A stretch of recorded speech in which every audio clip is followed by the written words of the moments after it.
Sampurna itu awalnya juga hanya warung UMKM. Sampai sebesar hari ini, itu kan proses yang panjang yang 111 tahun tadi itu. Tapi kita tahu kita tidak sempurna, sehingga kita terus berusaha berinovasi supaya kita bisa lebih semakin bagus lagi. Bagaimana caranya kita paham itu setiap hari adalah cara kita untuk lebih baik lagi.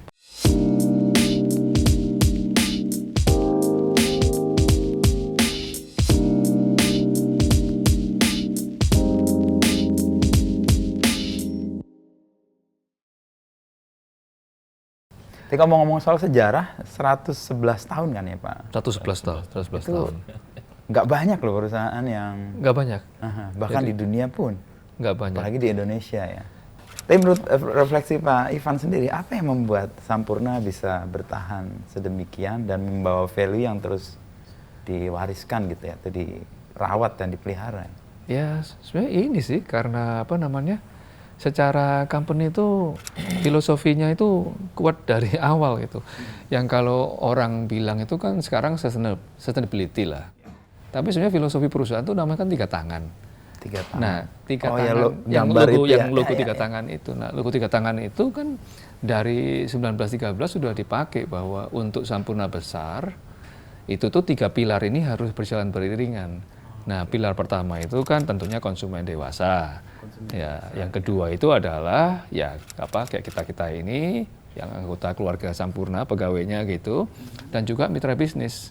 Itu pilar kedua. Nah, pilar ketiga itu masyarakat luas. Nah, kita percaya bahwa kalau ini 3 ini berjalan, maka Sampurna akan bisa besar. Nah, ini yang resepnya itu sebenarnya sesimpel itu, bahwa perusahaan nggak bisa sendirian, harus bareng-bareng sama yang lain. Sebenarnya sesederhana itu gitu. Yang kalau sekarang kita mungkin kenalnya konsepnya sustainable business kan. Gitu. Tapi ini dari 111 tahun yang lalu loh. Itu sudah ini loh. Nah, kalau ngomong soal tadi kan manfaatnya nggak hanya untuk perusahaannya sendiri, tapi juga masyarakat. Ini kan konsep yang sekarang sangat modern dikembangkan sebagai social entrepreneurship, sustainability. Itu sudah 111 tahun yang lalu. Udah 111 tahun. Makanya kenapa bisa berkembang ya karena di situnya kenceng. Ya. Disitunya Dan ini kelihatan sih sampingnya Pak Ivan kan ada Pak Gunawan dan ada Pak Ibu Tri. Iya. Ini 2 sosok yang dapat manfaat dan sekaligus mengembangkan nilai itu kan. Iya, benar. Kalau tadi saya cerita di ruangan sebelah, Pak Agun dan Bu Tri tadi cerita bagaimana awal mula menjadi toko kelontong dan kemudian ketemu dengan SRC dan mendapat manfaat yang luar biasa tadi. Iya, betul sekali. Saya cerita Bu Tri, apa yang mempengaruhi perkembangan dan manfaat baik dari toko kelontong Bu Tri setelah SRC terlibat ya? Sebelumnya perkenalkan, nama saya Tri, saya pemilik toko SRC Trijaya, salah satu UMKM binaan dari SRC. Toko saya lokasinya itu ada di daerah Ciputat. Sebelumnya saya ucapkan terima kasih ya Mas Inu sudah diundang untuk ikut serta dalam acara ini. Gitu. Jadi dulu pertama kali saya sebelum gabung SRC itu toko saya itu hanya toko kelontong yang biasa-biasa saja, dari penampilan lumayan gelap, berantakan, banyak rencengan-rencengan seperti itu dan nggak tertata rapi lah seperti itu. Nah, setelah ada dari pihak SRC itu yang mengunjungi toko kami diajak gabung, itu kami diberi pembinaan lah serta bimbingan dari SRC itu. Jadi gimana caranya agar toko saya bisa berkembang dengan lebih baik serta berpenampilan menarik untuk menarik pelanggan seperti itu. Jadi toko kami itu yang pertama kita harus rapi, bersih dan terang. Itu yang selalu diterapkan, selalu diwanti-wanti dari SRC gitu. Dan itu yang menjadi slogan dari SRC, yaitu RBT, rapi, bersih dan terang. Dan setelah tahun 2016 itu kami gabung SRC, alhamdulillah setelah kami terapkan, toko saya jadi rapi, bersih, terang, pelanggan pun jadi makin nyaman, dan dari mulut ke mulut mereka jadi kayak promosi secara natural lah, alamiah seperti itu. Jadi dari mulut ke mulut, oh ternyata toko SRC itu seperti ini loh gitu. Jadi selain belanja mereka nyaman, kita juga lebih mengenal pembeli itu secara kekeluargaan gitu. Jadi kita tahu antara si A, si B, dan si C, kebutuhan mereka itu biasanya apa, seperti itu. Lebih personal ya Bu ya? Yang jadi, tadi kita bicarakan Pak Ivan, betul. Kan? Bisnis menjadi lebih manusiawi kan? Iya, seperti itu. Pelanggan. Gitu, jadi pelanggan kami jadi merasa lebih nyaman, seperti itu. Terus di SRC itu, setelah toko saya bisa berkembang, bisa bertahan sampai sekarang gitu, itu kami juga diberi kemudahan dengan pengenalan digitalisasi ya, Mas Inu. Jadi kita dikenalkan dengan aplikasi My Ayo by SRC, seperti itu. Jadi di aplikasi itu kalau dulu kita sebagai orang awam kalau berbelanja itu untuk memenuhi kebutuhan toko, itu pasti kita akan pergi keluar gitu kan. Dan tutup tokonya. Otomatis toko kami tutup, dan berbelanja di agen itu membutuhkan waktu yang tidak sebentar. Bisa berjam-jam, bisa setengah harian, seperti itu. Nah itu otomatis omset toko kami juga jadi berkurang, nggak ada gitu kan. Nah dengan adanya aplikasi tersebut, itu kami sambil berjualan di toko, kita bisa mengirimkan orderan barang apa saja yang kosong, sambil melayani, jualan tetap berjalan. Itu alhamdulillah setelah kita kirimkan melalui aplikasi, barang dikirim ke tempat kami, seperti itu. Jadi sekarang kita kalau misalkan berbelanja, toko tetap bisa buka tanpa harus menutup toko, seperti itu. Dengan seiring berjalannya waktu, yang dulu awalnya toko saya itu waktu saya buka itu tidak memiliki karyawan, saya hanya membuka sendiri bersama suami, itu alhamdulillah sekarang kami bisa membantu masyarakat sekitar dengan mempekerjakan ibu-ibu rumah tangga, seperti itu. Saat ini kami sudah bisa mempekerjakan tetangga sekitar itu sebanyak 10 orang. Wow. Gitu. Jadi selain membantu ekonomi keluarga saya juga bisa bermanfaat untuk warga sekitar. Seperti itu. Terus ada satu lagi. Itu toko kami itu di SRC itu kita menyediakan satu space, kita khususkan untuk menampung produk UMKM warga sekitar. Yang pojok lokal tadi. Yang namanya pojok lokal. Iya, jadi kita sama teman-teman itu ada satu space yang menyediakan tempat untuk mereka menjual hasil karya mereka gitu, yang tadinya mereka bingung mau jual di mana, mau titip di mana, itu kami siap menampung. Seperti itu. Jadi mereka alhamdulillah bisa menjual produk mereka di toko kami, di pojok lokal tersebut. Pak Ivan, saya mau tanya nih, ini salah satu pilar yang tadi Pak Ivan jelaskan kan, kemanfaatan tidak hanya ke karyawan, tidak hanya ke perusahaan, tetapi ke masyarakat yang luas. Apa konsep yang dibangun oleh Sampurna sendiri ya dengan ini? Nah, ini kan tadi saya katakan kan, maksudnya Bu Tri ini salah satu permata kita ini, karena program ini tuh sangat buam buat Sampurna karena kita merasa bahwa dampak terhadap masyarakatnya tuh luas sekali. Persis. Nah, kalau saya boleh cerita, ini saya lupa tahun berapa saya pertama kali ke tempatnya Putri itu. Di Tangsel itu. Tapi kalau ke sana itu boleh dilihat sejarahnya kok, ya kan? Bisa dilihat sejarahnya perjuangan hidupnya, kalau saya boleh ngomong gitu kan, bagaimana dari awal sampai bisa seperti sekarang. Yang bahkan bukan, mohon maaf, sudah mapan seperti hari ini, tapi sudah sampai membantu orang. Betul, 10 tadi ya karyawan. 10 dan belum yang sekitar yang dibantu tadi. Nah, SRC ini, itu dulu tuh dimulai dari, terus terang waktu itu saya pribadi, kebetulan kita lagi market visit gitu kan, namanya orang penjualan market visit. Saya ketemu teman di kota Bandung waktu itu, peritel juga seperti Putri. Nah, setelah kita ngobrol ini, dia bilang, Mas, nanti kalau kesini lagi, mungkin sudah nggak ketemu saya. Nah kan saya kaget kan, kenapa nggak ketemu? Dia bilang karena kayaknya saya harus tutup. Karena sekitar itu ekonomi lagi nggak bagus, ada pabrik yang harus mengurangi, sehingga dia merasa ini sudah nggak bisa berjalan, ada toko lain yang lebih modern, yang manajemen modern, nggak bisa bersaing. Nah itu terus terang kepikiran gitu, karena saya pikir prinsipnya kan 3 tangan tadi. kalau mitra bisnis kita ini terdampak, kita juga akan berdampak gitu. Jadi waktu itu saya mikir, ini gimana caranya gitu. Karena kita juga sebagai perusahaan, kan bukan masalah akses keuangan, kita juga nggak bisa seperti itu, kita bukan perbankan. Terus kita mikir waktu itu, apa sih yang bisa dilakukan? Terus muncullah ide, gimana kalau kita bikin program, sehingga bisa memberikan pelatihan, ya istilah kerennya pelatihan manajemen, tapi sebenarnya bagaimana menata toko. Ya, yang tadi RBT yang tadi, RBT yang tadi. Secara mudah dikenali ya. Bukan hanya fisiknya harus RBT, tapi harus dekat, hemat dan bersahabat. Nah, kata bersahabat ini kunci karena ini bicara komunitas.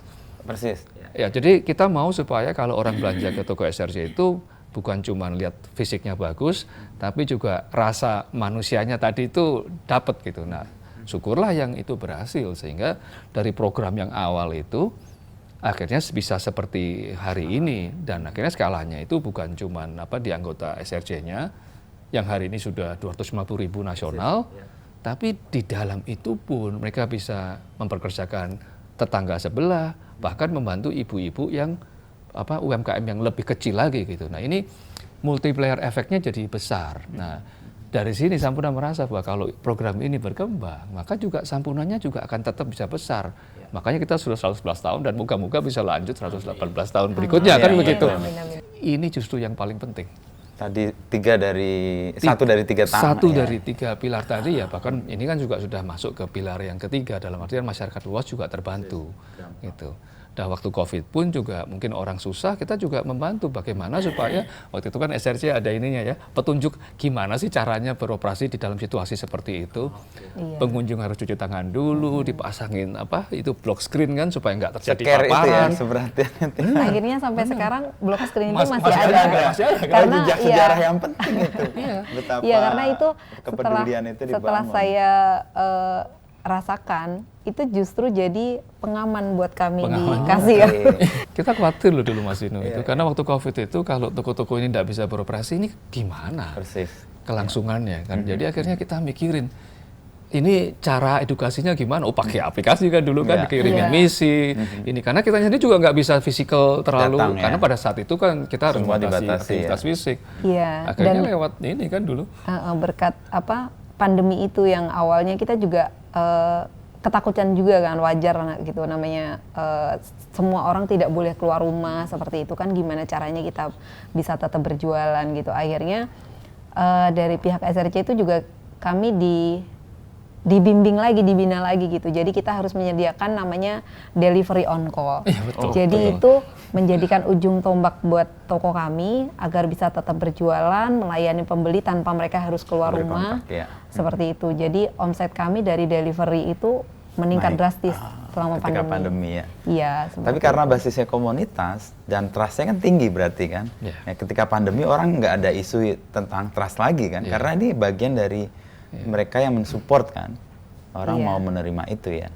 Iya, bahkan dari segi pembayaran seperti itu kan juga kita dimudahkan. Jadi dari SRC itu kami diberi kemudahan dari segi pembayaran melalui QR, melalui yang lain-lain lah gitu. Jadi tanpa harus uang tunai, mereka bisa tetap bertransaksi seperti itu, Mas Inu. Iya.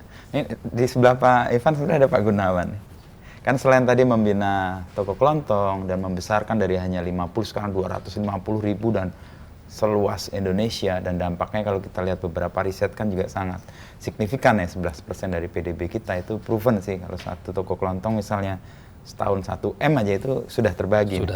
Selain toko kelontong yang tadi pilar yang Pak Ivan sebut juga kan, ini kan ada satu lagi nih. Jadi entrepreneurship untuk pembinaan ya, training center gitu ya, Sampurna Entrepreneurship Training Center. Nah, apa yang mau dilakukan dengan itu sebenarnya, Pak Ivan? Ini nanti boleh tanya. Ini saksi yang akan berbicara. Saya minta pendasarannya dulu. Tapi gini Mas ini, mungkin yang banyak orang mungkin kurang paham itu bahwa Sampurna itu awalnya juga hanya warung UMKM. Benar-benar hanya warung UMKM. Nah, sampai sebesar hari ini itu kan proses yang panjang yang 111 tahun tadi itu. Nah, sehingga kemudian muncul suatu cita-cita di diri Sampurna ini. Kalau kita bisa membantu yang lain, yang hari ini masih UMKM, suatu hari nanti bisa menjadi sebesar Sampurna, ini kan efek multiplier-nya kan positif sekali untuk masyarakat yang lebih luas lagi.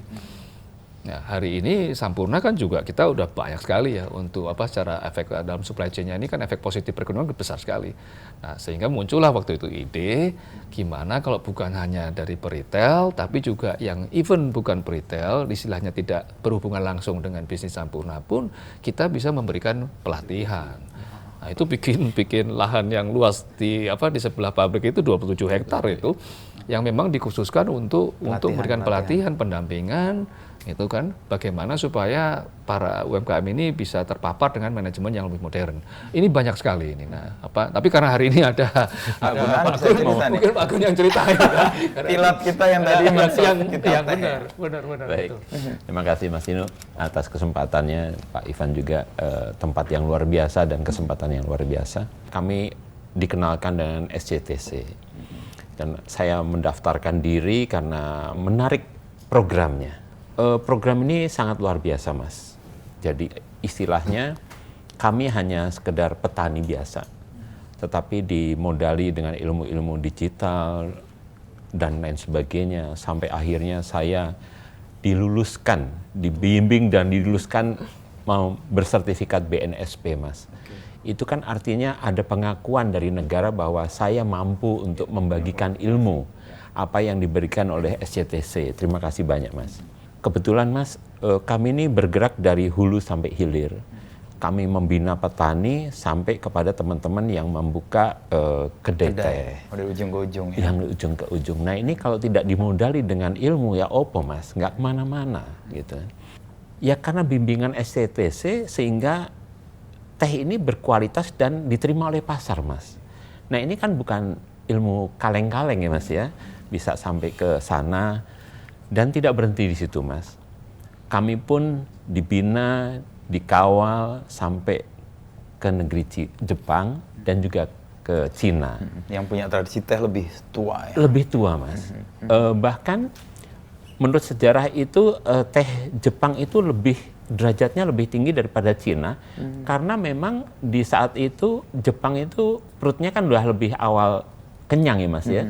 Sehingga ada namanya Japanese ceremony. Nah, kalau saya ditugaskan oleh SCTC ke Jepang, Mas, ini kan ibaratnya ngajarin ikan berenang, Mas. Sehingga saya berpikir, ya opo gitu loh. Ya, alhamdulillah kami bisa mengangkat nilai positif dari teh Indonesia. Ya inilah House of Tea dengan Indonesia Premium Teh, Mas. Jadi kami membina teman-teman, mengajak teman-teman untuk tidak lagi bekerja keras, tapi kita bekerja cerdas, fokus kepada kualitas. Demikian juga teman-teman yang membuka kedai pun seperti itu. Nah, alhamdulillah Mas, di House of Tea ini juga dampak dari bimbingan ini, kami pun juga sampai wilayah Wali Kota Jakarta Selatan, kami membina apa yang sudah diberikan ilmu itu kami bagikan, Mas. Jadi ilmu ini bukan hanya soal teh, tetapi ada komunitas konveksi, jahit, ada komunitas macam-macam. Kami difasilitasi untuk berbagi ilmu, Mas. Nah ini dibantu oleh pemerintah daerah juga, karena memang pemerintah daerah ini kan mempunyai program-programnya ya, Mas ya, seperti itu. Saya tanya Pak Ivan, apa yang mendasari Sampurna setotal ini ya memberikan pendampingan bahkan ke Jepang kan, ke Cina bahkan ya, untuk sesuatu yang kalau lihat dari efeknya langsung kan nggak juga sebenarnya. Nah kontribusi apa sebenarnya yang mau diberikan? Itu tadi Mas Ino, jadi buat kami itu kita kepingin pilar ketiga itu benar-benar jadi gitu. Jadi kita kepingin supaya masyarakat luas tuh bisa mendapatkan manfaat positif dari keberadaan Sampurna ini. Nah tadi ini karena singgung-singgung masalah Jepang ya, memang kemarin kami juga kerjasamanya dengan Kadin kan, dengan Japanese Trade Organization juga gitu. Karena rupanya kalau udah bisa masuk ekspor ke Jepang itu nanti masuk ke tempat lain biasanya lebih terbuka. Karena tingkat kualitasnya tinggi mereka. Jadi kita bikinkan bisnis matchingnya gitu. Dan Pak Gun ini contoh suksesnya. Ada banyak. Ini di depan kita juga ada banyak sebetulnya. Ini namanya Shiroshima ini. Shiroshima ini batik di Jogja. Ya, kebetulan saya kemarin ke sana karena saya suka desainnya itu akhirnya jadi borong gitu karena desain bagus. Ini juga sama sudah tembus ke pasar-pasar luar negeri berkat program yang kemarin dikerjakan itu. Kemarin juga ada kalau yang itu karena saya kan orang Semarang, Mas. Jadi di Semarang itu ada yang namanya Toko Super Roti. Ini menang lomba sedunia di Paris kemarin. Yang ini? Yang ini. Oh, Super Roti ini. Nah ini UMKM Indonesia yang sebenarnya kalau diberi kesempatan akses itu ya bisa juga mendunia sebetulnya. Nah ini yang menjadi keinginan kita agar semakin banyak lagi yang bisa merasakan manfaatnya. Ini sekarang kalau nggak salah teman-teman Pak Gun ini 70-an ribu, tapi kalau teman-temannya Putri ini 250 ribu. Nah ini kan kita kepingin supaya semakin banyak lagi. Ini pasti kok kalau semakin banyak yang terpapar ini akan semakin maju. Nah kita kepingin supaya nanti bukan hanya Sampurna yang melakukan hal seperti ini ya. Yang dimulai dari UMKM dan berhasil seperti hari ini, kita kepingin yang lain juga bisa seperti itu. Oke. Makanya tadi melibatkan banyak pihak juga ya. Misalnya tadi dengan Kadin, dengan pemerintah daerah yang disebut. Betul. Artinya kan semakin banyak pihak yang punya concern yang sama, maka dampak yang akan dihasilkan kan jauh lebih besar juga. UMKM ini kan pilar ekonomi Indonesia. 90% lebih itu kan di UMKM. Nah ini yang harus sama-sama digerakkan dan kita kerjasama dengan berbagai pihak karena banyak kok yang punya interest yang sama ya. Itu. Jadi ya inilah yang selalu kita tekankan lah yang semoga ya diterima dengan baik gitu. Saya 2017 atau 2018 saya sempat studi tentang social entrepreneurship. Apa yang dilakukan Ibu Tri, Pak Gun, juga Sampurna sebenarnya kan. Salah satu pilarnya yang saya waktu itu pelajari adalah kemanfaatan sosial yang nyata. Dan itu akan jadi salah satu daya dukung untuk keberlangsungan bisnisnya juga. Dan ini kan terbukti ternyata dari apa yang tadi 3 pilar Pak Ivan sebut ya. Ketika masyarakat luas itu mendapat manfaat, dia tidak hanya akan menerima manfaatnya saja, tapi dia akan mensupport yang memberi manfaat itu kan. Ini kan saya sebenarnya baru balik nih dari Surabaya karena kita baru merayakan ulang tahun yang ke-111 27 Agustus kemarin ya. Kan saya baru balik itu dan kalau dibilang 111 itu kan waktu yang mungkin sudah nggak semudah itu, tapi kalau masih ini waktu Pak Gun ikutan kemarin acara kita di pusat di rumah kita di Surabaya itu energinya itu enggak 111 tapi masih segar baru gitu karena kita selalu punya energi karena kita selalu merasa bahwa dalam kita berkarya itu kita tidak pernah berkarya untuk diri kita, tapi kita berkarya untuk diri kita, tapi juga untuk orang lain. Nah, itu menurut saya enggak banyak kesempatan di mana kita bisa berkarya tapi bisa berguna. Kadang kita bisa berguna, tapi mungkin karir kita kurang bisa jalan gitu. Nah ini Sampurna ini memberikan kesempatan untuk ini selaras gitu. Karir bagus, tapi juga punya kesempatan untuk merasa berguna. Gitu. Nah kuncinya itu sebetulnya adalah kita tuh dari dulu tuh pendekatan itu adalah pengembangan SDM. Gitu. Karena kalau kita mau punya value yang benar, SDM ini harus paham value itu. Gitu. Culture ini harus budaya bahwa perusahaan beroperasi dengan cara yang benar, dengan cara yang seperti ini. Ini harus ditanamkan dari awal dan bukan cuma pengembangan SDM di dalam, tapi juga pengembangan SDM meliputi masyarakat sekitar gitu, masyarakat yang luas lah bahkan gitu kan ya. Ini kebetulan mungkin tidak ada di sini, tapi saya juga baru pulang dari Rembang gitu. Di sana kita juga punya pengembangan mitra untuk petani tembakau. Itu bukan cuma kita datang ke petani kemudian beli hasilnya, enggak, tapi benar-benar bagaimana cara ada kemitraannya, relasinya, genuine lah ya. Cara yang benernya nih gimana supaya dia juga caranya menikah. Keluarganya pun kita berikan pelatihan. Supaya semuanya itu memastikan prosesnya berjalan dengan benar dan bagaimana ke daerah-daerah yang mungkin tidak ada alternatif lain, kita bisa memberikan opportunity. Itu ada 20-an ribu tuh, 20 ribu lebih tuh petani yang sudah kita menjadikan mitra ya. Ini besar dampaknya untuk mereka juga. Jadi ini sama-sama di semua lini itu Sampurna selalu berusaha supaya dalam berbisnis itu tidak hanya berbisnis tapi selalu memberikan manfaat kepada mereka-mereka yang butuh bantuan. Tapi itu kalau kayak beyond bisnis ya Pak Ivan ya, kalau kita ngelihat kan ada care yang kepedulian yang begitu luas, nggak hanya untuk perusahaannya aja, tapi juga petaninya, bahkan keluarga petaninya. Kalau tadi dalam konteks SRC juga kan kepedulian tidak hanya ke kelontongnya, tapi gimana orang-orang di sekitar toko kelontong itu yang ingin berusaha, dia dapat ruang di pojok lokal itu untuk mendapatkan bisnis juga. Itulah kenapa selalu saya katakan tuh bisnis tuh harus punya filosofi yang jelas. Karena kalau filosofinya nggak jelas, akan susah membuat keputusan.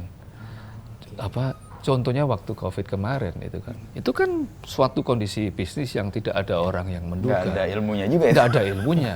Saya cari buku panduannya tidak ada gitu. Akan tetapi waktu itu kita bahkan memutuskan di periode yang terparahnya itu, bahkan tim penjualan kita aja operasinya dari rumah dengan teknologi digital dengan digital. Padahal tim penjualan itu kan biasanya harus ini. Tapi waktu itu kita putuskan. Karena waktu itu kondisi sedang separah-parahnya, vaksinasi waktu awal juga belum hadir. Kita berpikir bahwa, tapi ini resiko. Kalau tim penjualan ditarik ke rumah, melaksanakan kegiatan dari rumah secara digital, ada resiko bisnis yang harus ditanggung. Gitu. Tapi kita berprinsip bahwa, ingat pilar kedua. Pilar kedua itu mengatakan bahwa ini anggota tim harus dilindungi dulu. SDM tadi ya? SDM tadi. Bisnis bisa dibangun kembali. Tim tidak bisa dibangun kembali kalau mereka kenapa-kenapa. Nah, untuk mengambil keputusan yang seperti itu, kalau tidak punya pegangan filosofi yang kuat, tidak akan bisa. Karena dampak secara bisnisnya kan bukan tidak ada. Gitu.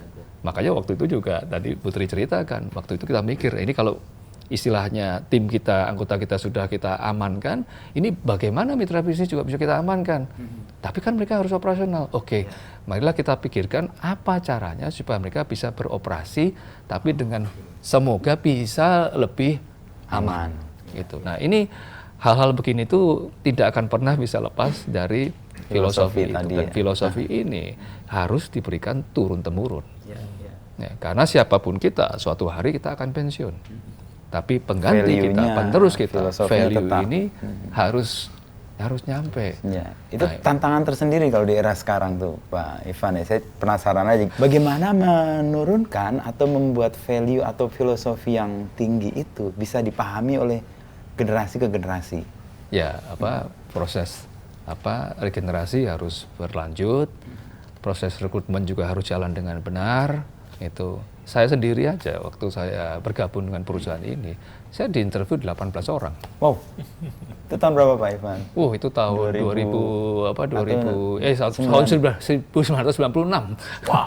Saya sudah 28 tahun di perusahaan ini. Oke. Gitu. Dan hanya di sini ya? Dan hanya di sini. Saya berpikir harusnya perusahaan ini tidak main-main ya. Saya cuma lulusan biasa, tapi yang interview itu 2 direktur waktu itu, termasuk di dalam 18 orang itu, saya berpikir, wah ini kayaknya nggak main-main ini.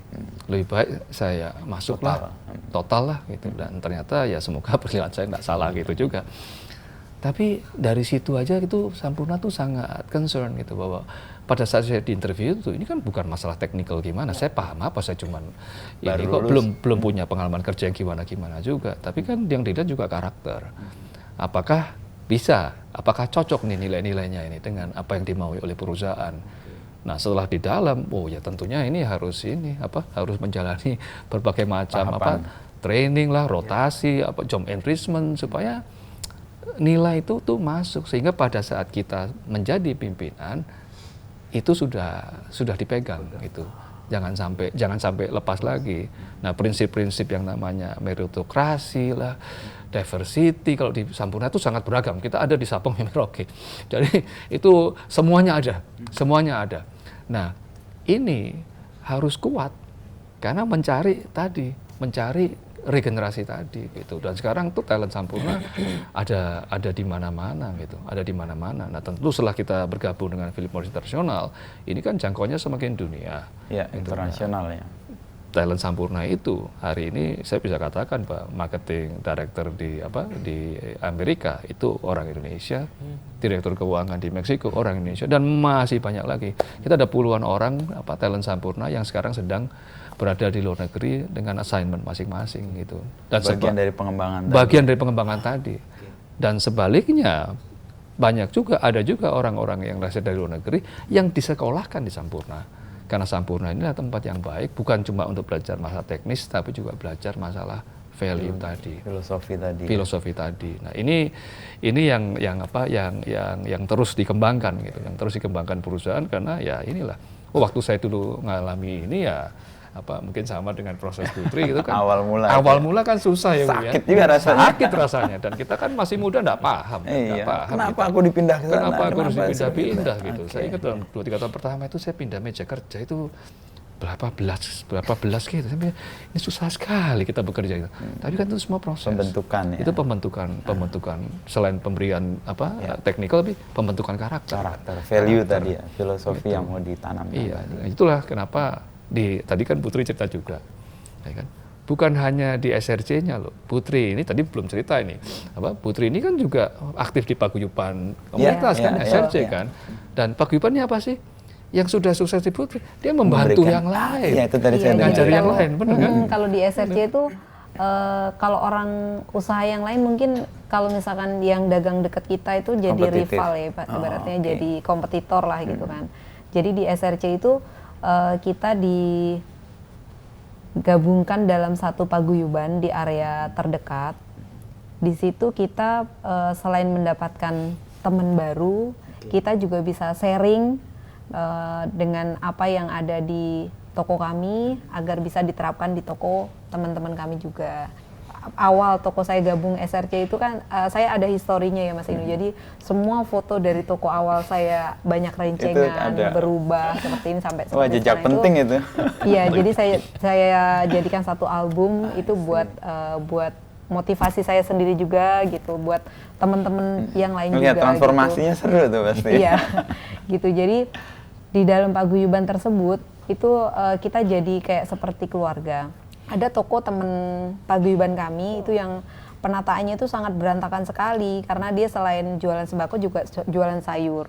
Jadi kan otomatis kelihatan kumuh gitu kan. Nah, saya berdua sama suami dan sama paguyuban yang lain dibantu sama coach dari SRC itu gimana caranya biar toko mereka tuh juga bisa sama seperti Trijaya, walaupun tokonya kecil tapi bisa RBT gitu, bisa rapi, bersih dan terang. Jadi kita cari barang-barang bekas tapi yang masih bisa dipakai di tukang loakan seperti itu. Nah itu sama suami saya itu karena memang basicnya beliau sebelum gabung saya di SRC itu tukang, jadi dimodifikasi biar jadi rak, biar bisa jadi tempat untuk pemajangan barang-barang gitu. Jadi kita nanti sumbangsih dari satu temen ke temen yang lainnya. Ini gotong royong. Gotong royong. Iya, jadi apa yang kami dapatkan dari SRC, karena dulu waktu awal gabung saya juga diberikan testimoni toko yang sudah sukses. Jadi itu kami tularkan kembali gitu. Putri ya.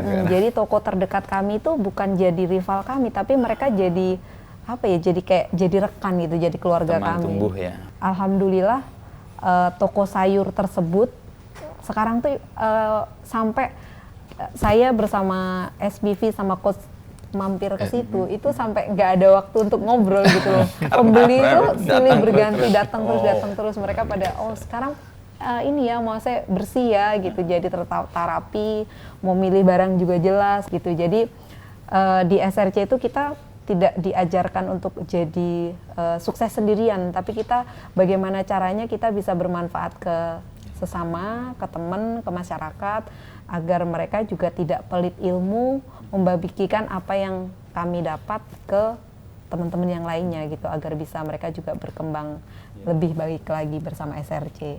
Keyakinan apa yang mendasari Ibu mau berbagi sedemikian murah hati gitu ya untuk segala sesuatu? Nah, nggak khawatir, nanti dia akan berkembang lebih baik, saya ditinggal, itu gimana? Enggak sih, jadi saya sendiri kan memang dulu itu awal usaha itu kan memang nggak tahu ya maksudnya gimana caranya biar bisa berkembang, bertahan seperti itu. Nah, karena berkat dari SRC, saya dibina tanpa harus membayar gitu kan, bahkan kita diberikan aplikasi dan segala macamnya itu tanpa pamrih. Jadi secara otomatis kami juga ingin menularkan apa yang diberikan SRC itu kepada teman-teman semua. Dan cuma-cuma juga. Iya, jadi prinsip kami itu semakin banyak kita menebar, insya Allah kita akan banyak menuai gitu. Jadi di saat saya ada masalah, ada kesusahan itu alhamdulillah ada aja jalan keluarnya. Seperti itu. Iman yang dalam dan keyakinan rezeki kan sudah ada yang ngatur. Iya, rezeki sudah ada yang mengatur. Gitu. Dan nggak salah alamat karena yang Betul. ngatur lebih Jadi jago kalau dari kita pengantar sudah paket. gabung SRC itu sudah jalan yang sangat benar sekali gitu Mas Inu. Gitu di saat yang lain banyak usaha yang pada gulung tikar, alhamdulillah kami masih bisa bertahan sampai saat ini. Itu semua berkat dari bimbingan SRC. Ya tadi dengan proses digitalisasi dan akhirnya tumbuh bareng-bareng tuh semua kan. Nggak ada cuma tumbuh satu, yang lain nggak tumbuh, tapi ayo. Dan ini mandiri loh Mas Inu. Ini kan mandiri tadi kan Putri cerita, ini kan mandiri gitu. Ya, bukan perusahaan menyediakan modal dan sebagainya. Ini benar-benar swadaya gitu. Nah, ini justru yang buat saya, lah inilah nilai karakter yang kuat tadi gitu. Bagaimana prinsip dasar perusahaan beroperasi bahwa harus berguna buat yang lain. Itu bahkan sudah terjadi transfer ke dalam anggota. Bukan Sampurna yang melakukan. Bukan Sampurna lagi karena orang yang sudah bahkan ini karena kan ini kan kalau di modern sekarang kita bicara kan pay it forward kan. Ya, pay it forward. Tapi ini terjadi gitu dan kemanapun kita pergi proses ini terjadi di seluruh ini gotong royong itu. Yang kalau secara logika bisnis modern kan kompetitor ya. Iya. Ini agak logiknya nggak masuk juga, tapi ternyata karena di paguyuban. Iya, kalau dipikir emang nggak masuk akal, tapi emang itu yang terjadi. Nah itulah Indonesia. Itu yang buat saya justru membedakan kita dengan yang lain. Dan kenyataannya sampai hari ini berkembangnya cepat. Kita tahun berapa itu jumlah anggota cuma 9.000 loh. Tapi begitu proses ini bergulir itu cepat. Panjang. Karena tadi manfaat yang nyata dan manfaat itu bisa ditularkan lagi oleh orang lain yang mendapat itu. Dan sudah dibuktikan dan saling membantu kok. Saya saksinya bahwa di dalam COVID itu semua orang bingung harus ngapain. Ada aja yang ketemu solusi. Dan karena sudah ada paguyuban, akhirnya solusi itu ditularkan ke yang lain. Yang lain kemudian modifikasi sesuai daerahnya masing-masing. Akhirnya semua bertahan. Nah ini kan yang ngajari bukan Sampurna. Sampurna juga nggak tahu gimana caranya. Ini kita triggering juga aja sebenarnya kan. Kita triggering, kita menyediakan platform agar orang bisa berkomunikasi, bisa saling sharing dan sama-sama berusaha. Nah akhirnya semua itu ya alhamdulillah kita lewatin kan masa pandemi ini gitu. Nah ini yang begini-begini ini loh yang tadi saya selalu katakan tuh. Itu khas dan itu semua harus berpulang ke filosofinya, value-nya apa. Kalau itu sudah jalan, semuanya jadi make sense.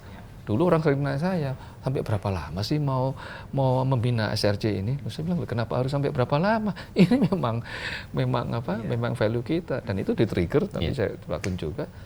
Simply cuman karena Sampurna merasa kita berawal dari toko yang kecil, bahkan mungkin lebih kecil dari tokonya Putri yang dulu itu sebetulnya kalau mau jujur ada fotonya juga awal-awalnya kan. Bisa seperti hari ini harus bersyukur. Nah bersyukur itu ya diwujudkan dengan berbagai macam. Salah satu yang kita pilih adalah bagaimana hari ini Sampurna itu memperkerjakan tuh orang tuh tim kita tuh 90.000 lebih. 90.000 ya. Pabrik sudah ada 50 lebih. Tahun ini aja kita buka pabrik lagi. Nah ini kan multiplier-nya tuh besar ya, besar sekali gitu. Nah, dengan multiplier besar itu kalau semakin banyak yang bisa seperti Sampurna waktu awal merintis dulu, wah itu multiplier-nya akan luar biasa sekali. Nah itu yang selalu kita cita-citakan. Dan value-value yang tadi tumbuh khas Indonesia tadi, saya baru ngeh kenapa kok pihak luar atau bahkan dari talent-talent dari luar itu perlu ke Indonesia untuk belajar hal-hal yang mereka mungkin nggak paham kalau hanya dijelaskan kan. Tapi harus datang dan melihat. Soal tadi gotong royong tadi, dalam bisnis yang umum, ya mungkin Pak Gunan juga bisa cerita, kan agak nggak masuk akal tuh dia bekerja sama dengan kompetitornya untuk tumbuh bareng-bareng untuk men-serve konsumen yang sama sebenarnya. Ini harus dirasakan. Maka banyak juga talent-talent kita yang kemudian sekarang penugasan di luar negeri karena mereka diharapkan bisa menularkan best practice value itu ke tempat-tempat yang lain juga dan ada orang juga yang datang ke sini untuk belajar juga. Nah, inilah yang menjadi kebanggaan kita juga bahwa ternyata value Indonesia itu bisa di dunia bisnis yang modern dan bahkan menjadi keunggulan gitu. Betul. Jadi keunggulan gitu. Dan sesuatu yang sebenarnya kalau dalam kategori teori mungkin baru terjelaskan, tapi dalam praktek itu sudah jalan jauh. Sudah jalan. Ketika misalnya saya tadi sebut yang soal social entrepreneurship tadi, kemanfaatan buat masyarakat luas. Itu kan tren yang muncul 15-20 tahun terakhir. Tapi di Indonesia perjalanan itu kan sudah dilalui dengan misalnya Sampurna sendiri. Jadi pabrik kita aja itu kan tidak semuanya dimiliki dan dioperasikan oleh Sampurna, tapi kita bermitra dengan puluhan pengusaha lokal ataupun koperasi daerah. Kalau ditanya apakah Sampurna bisa bikin pabrik, ya bisa juga. Tapi buat apa juga kalau harus semua diambil? Buat apa juga? Justru kita memilih untuk selalu punya mitra. Di semua lini bisnis Sampurna, itu kita selalu bermitra. Tahun ini itu kita ada 5 mitra baru yang untuk pabrik itu tadi. Dan setiap kali kita buka pabrik di suatu daerah, itu sudah pasti bermitra dan perekonomian di sana multiplier-nya pasti besar. Ya, karena dengan banyaknya ribuan orang yang di hire tadi itu, tentunya kan akan ada yang diperlukan dari transportnya, kos-kosannya, mungkin tempat makan sekitar dan sebagainya. Kelontongnya juga. Itu besar gitu, dan kita selalu melakukan pilihan-pilihan tersebut gitu. Saya pernah punya pengalaman ke salah satu pabriknya, nggak salah di Ponorogo atau daerah Pacitan deh. Dan saya waktu itu pas zaman Presiden SBY waktu itu kita datang ke sana dan lihat bagaimana tadi yang Pak Ivan sebut efek yang muncul ya secara ekonomi, nggak hanya dari pabriknya tapi kos-kosannya tumbuh, ekonomi lokalnya tumbuh. Dan kemudian dalam perkembangan kan Philip Morris masuk. Ada perkembangan dan dampak yang nyata nggak? Atau exchange value juga muncul? Exchange value, tapi yang tadi saya katakan justru value kita itu yang ternyata kemudian dipandang lebih, loh kok ini dari 1913 sudah menerapkan prinsip-prinsip SDG kan.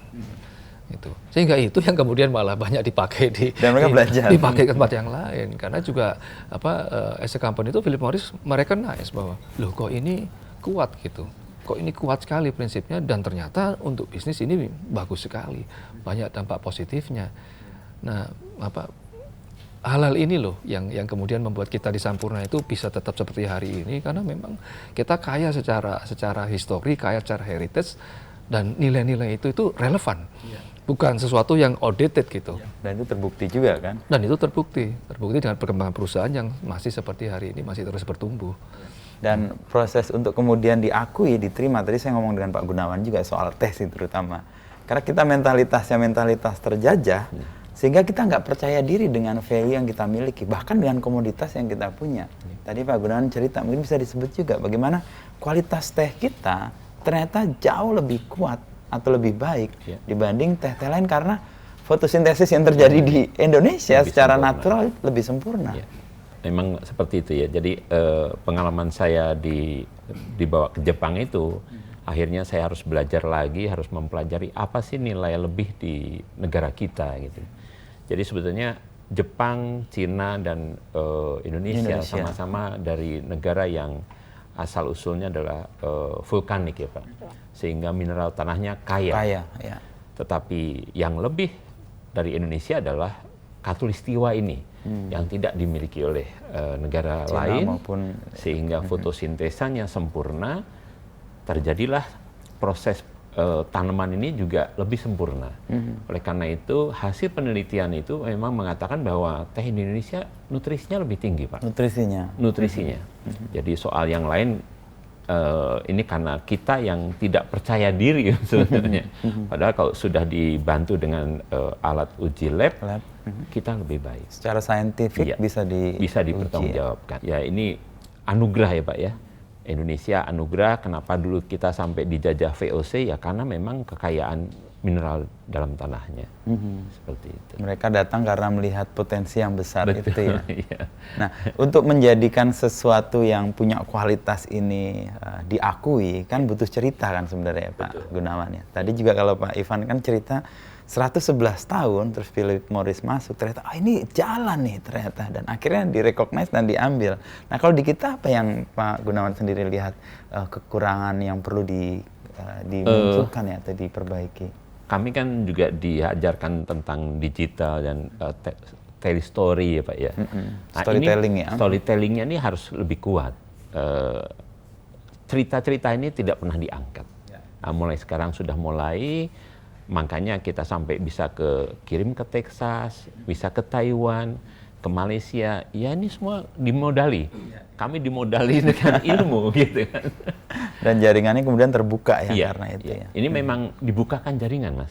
bukakan jaringan. Dengan kami hadir di Jepang dan di Cina ini dampaknya luar biasa. Dalam proses yang bersamaan, kalau tadi value produk itu kan muncul setelah diceritakan, setelah orang dapat manfaatnya. Kalau Sampoerna sendiri karena proven selama 111 tahun ini bisa menghasilkan, bisa bertahan gitu. Dan kita harus terus berinovasi. Jadi, dan saya setuju sama Pak Kun bahwa namanya kita ini nggak boleh minder, karena karya yang kita bikin di Indonesia ini bagus kok dan bisa kemana-mana. Saya kalau tadi kan ini balik lagi ke digital tadi kan, bicara digital. Di tahun mungkin 2018 atau 2019 lah, itu kan kita melihat bahwa Asars ini sudah besar. Terus kita ngeliat, ini kita banyak bicara tentang RPT, rapi bersih terang, bicara bersahabat. Tapi kan pada saat itu ada era e-commerce, digital. Wah, ini para pedagang UMKM ini tidak punya akses terhadap digital. Kita bikinkan. Yang tadi namanya Ayo SRC itu, kita bikinkan supaya bisa, bukan cuma untuk putri belanja ke atas, tapi juga dipakai juga untuk putri itu bisa koneksi dengan pelanggannya bahkan gitu. Ini fasilitas saja. Aplikasi itu yang dibikin benar-benar dalam negeri oleh kita sendiri, hari ini sudah dipakai di Filipina, sudah dipakai di Saudi Arabia, karena di Afrika. Gitu ya? Betul. Jadi ini bersaing dengan aplikasi-aplikasi dari luar negeri. Itu ternyata kita yang dipilih. Kenapa ya? Karena kita punya aplikasi lebih tepat guna, lebih tepat sasaran. Karena kita ngerjakan sendiri, kita tahu kok apa yang kita perlukan. Kita bukan software house, tapi kita persis ini apa sih yang dibutuhkan. Udah dipakai. Dan ini ada banyak negara yang lagi dalam tahapan proses antri ini ya, implementasi. Itu saya katakan bahwa kita ini nggak boleh, kita harus percaya diri. Karya kita ini bisa bersaing di pentas global, itu bukan sesuatu yang cuma mimpi. Itu bisa. Harus berani. Karena basisnya tadi clear kan, memecahkan persoalan real dan tepat guna juga. Tepat guna. Dan ternyata persoalan kebutuhan masyarakat di Indonesia bisa diaplikasikan juga di negara lain. Kalau kita bicaranya memberikan manfaat kepada pihak-pihak mitra bisnis masyarakat luas, ini kan nilai yang universal. Nah, kalau dibangunnya dengan spirit itu, ya itu akan bisa universal. Banyak orang membuat sesuatu karena dia mau jualan. Kita tidak jualan. Bukan itu intinya. Intinya adalah memberikan kesempatan dan akses mau ke Pak Gun maupun ke Putri tadi. Untuk memampukan orang, usaha lebih maju lagi. Nah, nilai-nilai itu buat saya itu universal sehingga bisa dipakai di tempat lain juga. Makanya dia cepat sekali meluas juga kan. Kalau dari pengalaman Putri tadi kan. Meluas. Jadi dapat manfaat lalu ini kayaknya nggak fair deh kalau saya dapat manfaat sendiri, manfaatnya harus ditularkan ke orang lain. Kan itu kerelaan itu kan yang muncul tadi. Ada loh teman saya, anggota SRC juga ini ya. Setiap Sabtu Minggu itu dia selalu meluangkan diri dia sendiri, waktu dia sendiri, dia ngukur-ngukur pajangan ini harus berapa meter, berapa senti. Ibu-ibu ini ibu-ibu ini ibu-ibu. Dia setiap Sabtu Minggu begitu kerjanya. Sudah bertahun-tahun seperti itu sejak dari awal. Itu saya Bu, ini yakin. Dia bilang, saya sudah dapat manfaatnya persis seperti tadi Ibu. Gitu. Dan itu kalau Mas Inu sempat atau Pak Kun sempat keliling-keliling ke SRC itu, ini kan semua proses. Tidak semua itu langsung bagus. Persis ya, ada tahapannya. Kemarin saya baru pulang dari Jawa Tengah. Wah, gedungnya udah magrong gitu. Begitu saya noleh ke atas, kok masih anyaman. Masih anyaman. Mas Hakim namanya. Mas Hakim, ini atas masih belum ini plafon? Belum, sabar katanya. Saya masih ngumpulin modal katanya. Padahal ini sudah mempercayakan mungkin ada 3-4 orang gitu, tapi belum semuanya sempurna. Kalau ditanya, awalnya pekarangan yang nggak kepake, dibangun satu demi satu. Itu lihat aja nanti lantainya. Itu bisa, mohon maaf kadang-kadang apa istilahnya itu beda-beda. Beda-beda. Karena emang tahapan. Karena kami sendiri dulu juga nggak sekaligus pertama jadi. kali berubah itu juga jadi nyicil beli keramiknya tuh seduh. Malah jadi cerita itu kan. Cerita jadi menurut saya jadi ciri khas ya. Tumbuh dengan kemampuannya kan. Dan natural juga kan. Dari garasi, nanti dari garasi pindah ke ruang tamu misalnya. Nanti lamar ruang makan kena juga. Itu. Ini persis dari Sampoerna awal kan, toko kelontong kecil. Betul. Jadi emang mengembangkan sebuah manfaat karena di awalnya melakukan itu sendiri. Jadi bukan sesuatu yang kosong gitu ya. Dan kita nerima bahwa semua itu harus berjalan proses, tidak bisa loncat. Banyak orang kan kepingin loncat itu susah. Ini proses, karena Sampurna pun kita punya filosofi, kita juga punya tagline gitu. Tagline kita adalah Anggarda Paramita, yang artinya adalah menuju kesempurnaan. Kita tidak sempurna, Sampurna tidak pernah sempurna, tapi kita tahu kita tidak sempurna, sehingga kita terus berusaha berinovasi supaya kita bisa lebih semakin bagus lagi. Sempurna itu kan utopia, tapi bagaimana caranya kita paham itu setiap hari adalah cara kita untuk lebih baik lagi. Banyak orang nanya ke saya sudah 28 tahun di sini, nggak bosan katanya. Saya bilang saya nggak pernah bosan, karena setiap hari adalah hari pertama buat saya. Apa yang kita kerjakan hari ini tidak sama dengan kemarin. Gitu. Nah ini ya filosofi ya, tapi ini merupakan tagline kita, Pak. Kita ini Anggarda Paramita. Kita tahu kok kita nggak sempurna. Sama semua anggota SRC, Pak Gun juga sama, semua anggota SCTC. Anggota SCTC kan sudah 10.000 lebih kan. Tidak ada yang sudah sempurna, tapi mereka menuju kesempurnaan, selalu berbuat lebih baik. Saya waktu kemarin ke Hiroshima itu juga surprise. Kenapa? Karena sebagai, mohon maaf, masih UMKM, tapi dia sudah bicara sustainability. Bagaimana pengolahan limbah, bagaimana dia mempekerjakan ibu-ibu di sekitarnya, sebagai penjahitnya, desainernya dia ambil anak magang dari universitas lokal. Jadi beliau sudah berpikir bahwa bisnis ini bukan bisnis untuk gimana, tapi bisnis yang bisa bermanfaat buat lingkungan sekitar. Nah itu kan yang mahal tuh di situ buat saya. Itu yang buat saya tidak bernilai. Bukan masalah apakah penjualan naik 10 kali lipat, oke itu fine, namanya bisnis. Tapi kalau berbisnis dan seperti itu, ini kan positif dampaknya. Gitu. Ya persis tadi yang Putri cerita tadi. Yang kayak gini nih loh, yang sekali lagi itu bikin kita warm di Sampurna bahwa kita semakin yakin bahwa jalan yang sudah kita ambil ini sudah benar. Karena kita merasakan bisa berkarir di perusahaan seperti ini, tapi juga bisa berbuat ke yang lain. Itu yang menjadi kunci kenapa kok 111 tahun.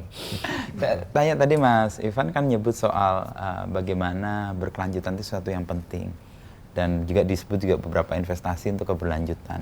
Bisa diceritakan nggak Sampurna investasi yang dilakukan untuk keberlanjutan ini? Oh, kalau bicara investasi, kalau itu dengan duit itu ratusan triliun ya. Kalau bicara saya kira itu mungkin dari 2005 sampai sekarang aja tuh 100 triliun lebih itu investasi. 2005 ya. Ya, dari 2005 misalnya itu kan itu sudah 100 triliun lebih. Ya. Kita juga baru buka pabrik di di Kerawang, itu juga $300 juta. Kalau urusan investasi secara ini banyak sekali gitu, banyak sekali. Tapi saya pikir investasi yang tidak kalah pentingnya adalah investasi waktu, tenaga, pikiran, dan hati seluruh Sampurna ini untuk bisa, sekali lagi tadi, bukan hanya mengembangkan bisnis kita, tapi bagaimana kita bisa mengembangkan SDM, baik di dalam maupun di luar, ya, yang secara supply chain kita, supaya ini bisa menjadi motor bagi pertumbuhan Indonesia. Nah ini yang buat saya bahkan lebih dibandingkan dengan angka-angka itu. Oke lah, angka-angka itu besar, bukannya nggak besar. Ya. Itu penting Sampurna juga. Sampurna kalau bicara pembayaran cukai aja kita mungkin 80 triliun lebih setiap tahunnya gitu. Tapi kan ini ada yang lebih dari situ gitu. Dan ini berdampak dari hulu sampai ke hilir. Ya, yang tadi saya katakan petaninya aja 20.000 kita bina. Gitu. Itu skalanya besar untuk perusahaan seperti perusahaan tembakau itu besar tuh dengan skala 20.000 itu. Nah, ini yang selalu kita yakini gitu. Di sini kunci ini investasi itu nggak pernah berhenti gitu. Waktu kita bikin aplikasi aja kan, aplikasi ini buat apa? Apakah buat manfaat membantu? Langsungnya dapat nggak? Gitu. Ini buat Sampurna jualan? Enggak, kita nggak jualan, gitu kan ya? Kita nggak jualan. Kita memberikan business matching juga. Apakah Sampurna? Ya nggak juga, gitu. Nggak juga. Tapi kita percaya dengan semua yang kita lakukan itu, semua investasi yang kita lakukan, baik dari segi moral maupun material, ini akan bagus, dan sejarah sudah membuktikan. Sejarah sudah membuktikan bahwa inilah pilihan filosofi yang paling tepat. Karena tadi kokoh memegang value dan 3 pilar tadi kan itu tidak banyak perusahaan yang sudah berusia 111. Ya. Nah ini ini tadilah ya, hanya ini yang bisa kami tawarkan kepada inilah masyarakat luas, bahwa keberadaan Sampurna itu seperti itu, dan kami mengajak semua untuk terlibat bagaimana sama-sama bisa tumbuh dan berkembang. Dan UMKM yang terdampak kan tadi cukup besar ya, dari skala dari yang kecil sekali sampai yang menengah, sampai yang kemudian beranjak menjadi lebih besar lagi. Sampurna sendiri punya pesan nggak kepada UMKM itu yang secara langsung mendapatkan pembinaan atau yang tidak langsung, karena kan tadi Bu Tri kan membina juga orang-orang yang Sampurna sendiri nggak kenal atau nggak tahu misalnya. Ya kalau buat kami itu tadi yang moto saya itu gini aja, harus berani bermimpi, itu harus berani bermimpi gitu. Yang tadi Pak Gun katakan, berani punya mimpi bahwa kita bisa menembus pasar Jepang, pasar Cina atau mana, harus punya mimpi yang besar. Ya, kedua harus yakin, harus believe itu, kalau bisa percaya bahwa itu bisa gitu. Yang ketiga ya harus make it happen, harus berani berjuangnya, karena itu tidak mudah. Itu tidak mudah, dan percaya, ya berjuang itu tadi butuh percaya diri, butuh istilahnya ya harus. Nah saya orang Surabaya ya harus harus ini yakin gitu bahwa ini bisa kita jalankan itu, dan kalau itu terjadi kesempatan itu akan datang. Kesempatan akan datang, dan pada saat kesempatan datang kalau kita sudah siap, jadi akan menjadi itu akan jadi pesan saya kepada semua teman-teman UMKM yang sudah bergabung dengan komunitas Sampurna maupun belum ya percayalah, kita ini adalah tulang punggungnya ekonomi Indonesia. Kalau semua UMKM itu bagus, dan Sampurna akan ada untuk memberikan fasilitasi ini kepada mereka-mereka yang punya keinginan untuk maju tadi. Itu. Bermimpi, percaya pada mimpi itu, dan mewujudkan mimpi itu. Ini 3. Percaya bahwa ini bisa gitu. Karena banyak orang itu kadang-kadang punya mimpi tapi tidak percaya ini bisa apa enggak gitu. Kenyataan membuktikan kok, dari awal perjuangan Pak Gun mungkin dari awalnya sampai seperti hari ini menjadi artisan, dari Bu Tri yang dulu tokonya seperti apa, hari ini sudah seperti apa, bisa mempekerjakan orang sebanyak itu. Ini kan semua persis seperti jalan yang dulu dilalui oleh Sampurna. Dari warung kecil hari ini mempekerjakan 90.000 orang langsung maupun nggak langsung. Punya mitra yang tersebar dari mana-mana. Kita punya mitra tuh bisa 1.700 loh yang secara bisnis tuh seluruh Indonesia itu. Yang yang kalau Mas Inu sekarang lihat ada toko-toko IQOS saja itu, yang IQOS Store itu mayoritas 500 lebih itu adalah dimiliki oleh pengusaha lokal. Bukan oleh Sampurna. Prinsipnya sama seperti tadi. Kayak pabrik-pabrik tadi. Semua adalah bukan ini. Sampurna selalu berbagi. Kita tidak ini. Apakah Sampurna bikin toko? Ya bisa-bisa aja. Tapi kan langkah lebih bagusnya kalau kita itu semua melibatkan semua pihak, sehingga semua mendapatkan manfaatnya. Dan ini bisa. Ini bisa. Makanya 3 hal itu buat saya adalah kuncinya. Gitu.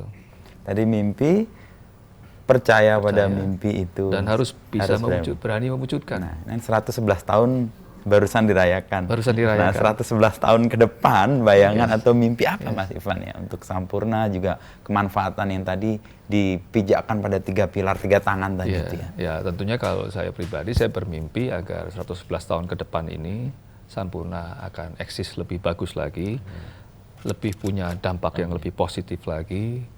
Dan kita berharap agar nilai-nilai yang kita miliki itu nantinya bukan hanya kita, tapi bisa meluas, baik ke Pak Gun ataupun ke Bu Tri dan teman-teman tuh bisa meluas. Karena dengan begitu dampaknya akan lebih dirasakan oleh semuanya. Nah ini yang menjadi wishlist lah, yang kita kepingin bahwa perusahaan itu bisa terus berkarya. Ya tadi 111 tahun lagi itu masih ada. Pada saat itu tentunya saya sudah tidak ada, tapi berharap bahwa nilai-nilai ini bisa dipegang oleh generasi penerus berikutnya, yang kemudian nanti bisa membuat Indonesia ini lebih bagus lagi, karena kita semua punya kepedulian yang sama. Itu kurang lebih mungkin itulah kalau bicara kalau Mas ini bicara keinginan harapan ya, moga-moga lah gitu. Ya, dan kalau kita lihat nih di depan kita kan ada benda-benda yang menunjukkan betapa support itu nyata kan.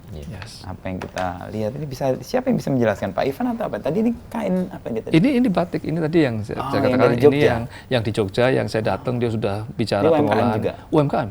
bicara pengolahan limbah, mempekerjakan sekitar dan sebagainya. Jadi pemikirannya udah sangat maju. Gitu. Ya, saya nanya waktu itu, ini Bu kok bisa? Ini, kan kemarin diajari Mas katanya. Di mana? Ya di SCTC. Oh iya betul juga. Ya betul juga. Tapi jadi saya katakan berpikirnya tuh bukan lingkup bisnis, tapi sudah sampai ke dampak social entrepreneur yang tadi Mas Inu katakan itu. Ini kan semua tadi bicaranya sama gitu bahwa semua itu bukan hanya bisnisnya, tapi bagaimana bisa bermanfaat. Sudah sampai ke level itu gitu. Ya, ini juga sama, ini tadi saya katakan, ini yang di Semarang yang toko super roti yang bisa harus dicoba. Menang loh. Iya. Lomba di Paris sedunia dia menang loh. Paris pusatnya beginian kan. Dia menang loh. Itu. Jadi saya katakan Pak Gun bilang kan bahwa kalau kita percaya kualitas kita, bisa kok. Bisa. Kan nggak gampang menang di Paris. Saya kebayang gimana caranya di Paris. Tapi menang kok, dia juara 1 gitu. Jadi semua bisa yang kita rasa nggak mungkin. Makanya harus saya selalu bilang bermimpilah gitu. Percayai mimpi. Dan percaya bahwa mimpi itu bisa. Wujudkan mimpi. Dan ya harus berani mewujudkan itu yang harus kita. Nah ini wujud yang lain nih. Nah ini yang Pak Gunawan nih. Kan? Ini Waiti nih Pak. Waiti ya Pak. Nah, ini dari mana ini dia asalnya? Jawa Barat dan Jawa Tengah ini combine Pak, karena kebutuhannya memang sudah harus meluas. Ini dari petani kecil juga. Ini yang dari ekspor? Sudah. Oh, yang Texas tadi? Texas lebih ke dark oolong. Ini ke Malaysia sama Taiwan Pak. Oke. Dan kita punya kualitas yang lebih baik karena proses fotosintesisnya yang lebih sempurna. Iya. Luar biasa. Termasuk dengan ini nih, kayaknya apa nih, coklat ini dan hal-hal yang ini juga Earl Grey ini juga. Iya. Ini Indonesia punya. Teh kita. Luar biasa. Sabutri juga tadi. Ini benar nih bekerja untuk orang yang akan menjadi kompetitor, tapi ternyata enggak, fine. Saya udah dapat manfaat kok. Saya harus memberikan manfaat itu kepada orang lain untuk bisa bertumbuh juga. Itu itulah kan mulia sekali. Saya merinding. Gotong royong Indonesia, Bu. Dan itu menjadi value yang kuat juga diakui oleh pihak luar untuk kemudian mereka belajar di Indonesia juga. Ini para anggota SRC, kalau ada bencana alam di mana aja semua bisa bergerak kok. Iya, jadi kita kalau ada teman SRC yang mengalami kesulitan pernah atau bencana, kebakaran, kebanjiran atau apa itu, kita secara sukarela tuh kita menggalang donasi. Alhamdulillah bisa sumbangsih lah, maksudnya di mana ada kawan kita yang sedang kesusahan, kita bisa sedikit membantu meringankan gitu. Jadi mereka juga ngerasa yang tadinya down banget karena adanya musibah tersebut, ya, bukan seberapa besar nilai yang diberikan, uang yang diberikan, tapi perhatiannya, tingkat kepedulian sesamanya itu gitu yang sangat luar biasa sekali. Padahal kita tidak saling mengenal gitu kan dengan area tersebut. Gitu. Luar biasa sekali. Saya pernah ke Lombok, Mas, ini kalau boleh cerita nih. Saya pernah ke Lombok setelah gempa yang tempo hari itu kan ya. Saya ketemu sama anggota SRC di sana juga. Saya dibawa ke tokonya rata dengan tanah. Ini orang yang sama saja, semua bermula dari tokonya tidak ada apa-apanya, tokonya sudah jadi besar, bisnis sudah berjalan, rata dengan tanah. Gitu. Itu SRC satu nasional itu mungkin istilahnya urunan lah untuk membantu support itu. Gitu. Semuanya mandiri, semuanya swadaya. Itu seperti itu. Gitu. Ya, kan besaran tidak usah dibahas, tapi kerelaan, kesediaan, lalu kebersamaan. Dan ini si bapak itu jadi semangat kan? Jadi semangat lagi, bangkit lagi semangat. Saya bayangkan dari kecil dia udah berjuang besar, terus rata dengan tanah. Rata, saya berdiri di depan tokonya rata dengan tanah kok. Ini gimana caranya gitu kan ya. Tapi dia cerita, enggak Pak, saya kemarin baru dapat bantuan dari SRC sana. Memang kamu kenal komunitas di Padang? Ya enggak kenal juga. Gitu. Tapi karena semua bergabung dalam keluarga besar kan, gitu kan. Ya, jadi itu pentingnya menjadi satu keluarga besar. Namanya paguyuban itu. Namanya paguyuban. Ya. Ada ribuan tuh paguyuban yang tersebar di seluruh Indonesia, karena ya semuanya ini kita harus saling ini. Rata loh itu. Saya lihat itu sampai udah nggak bisa ngomong saya. Dan saya belajar 3 pilar itu dari hal-hal yang proven sih ini. Ya itu. Putri, Pak Gunawan tadi cerita di Lombok sih. Oh iya, bayangin. Kalau saya dalam posisi itu dibantu oleh orang yang saya tidak tahu, dan orang itu memberi kebantuan dengan tulus, itu energi yang kita dapatnya langsung wah. Energinya besar itu. Iya. Dan itu memberikan dampak yang kelihatannya sulit diukur, tapi itu nyata sih, itu muncul di hati kita atau kita jadi hangat gitu rasanya. Makanya saya bersyukur sekali Pak, itu Sampurna itu bisa seperti hari ini, karena value itu buat saya penting sekali. Dan itu kayaknya perlu dijaga dan diwariskan dari generasi-generasi. Moga-moga, insya Allah. Makasih Pak Ivan. Makasih Mas Obrolannya. Ino. Ibu Tri terutama ini yang punya pengalaman, saya selalu merinding. Dan Pak Gunawan yang membuat kita ngerasa nggak perlu minder, karena kita punya kualitas yang luar biasa dari produk-produk kita. Terima kasih dan mudah-mudahan manfaat yang diterima hari ini bisa diluaskan. Amin. Amin, amin, amin, amin, amin. Thank you Pak Ivan. Terima kasih. Terima kasih. Terima kasih. Mas Ino. Pak Gunawan, Ibu Tri. Terima kasih Mas Ino. Yuk, Pak Gun. Terima kasih. Event.